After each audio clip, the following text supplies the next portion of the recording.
جواتان نینرن عراقی او مادهین پروژه یاسای بودجه گشتی عراقی پسند کرن کو پیشنیارن فراکسیونین ایکتی و گوران و کومال بون لپرلمان عراقی کو تایبت به دابین کرنا موچه فرمانبرین هرما کردستانه لهدیف یاسای پیدوی حکمتا هرمه 300,000 برمیل نفتا کرکوکه رادستی کمپانیا سمو بکد ده برانبر ده حکمت عراقی موچه فرمانبرین هرمه پنیرید پرلمانتاره که کرجید بیجید بشکا 17% هرما کردستان ده بودجه دا وک خوم مایه بله هنارتنا بودجه هرمی به تمامی گیره ده به هنارتنا 250,000 برمیل نفتا هرمی و 300,000 برمیل نفتا کرکوکه به ریا کمپانیا سومو ده برانبر ده حکمت عراقی پابند بیدن به هنارتنا بشکا 17% بودجه هرمی وی پرلمانتاری گوشی اوه مزگینیه که مازن و خوش بو فرمانبرین هرمی چونکه اگر حکمت عراقی حکمت هرم پابند نبیتن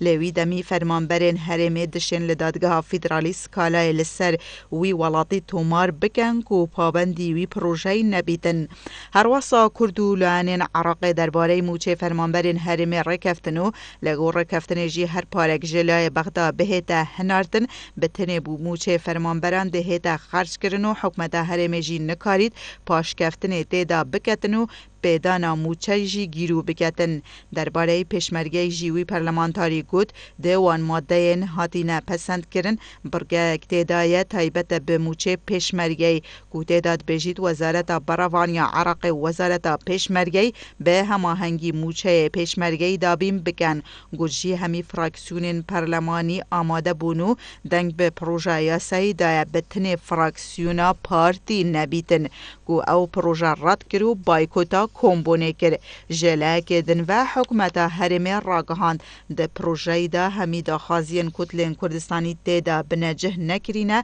داخازکاره کو جاب خشاندن پیدا بهتا کرن به وان برگانو داخازین هرمی و کتلین کردستانی بنجه بکن به برو واجی هرم ناچار نابیتنو پروژه رد کد.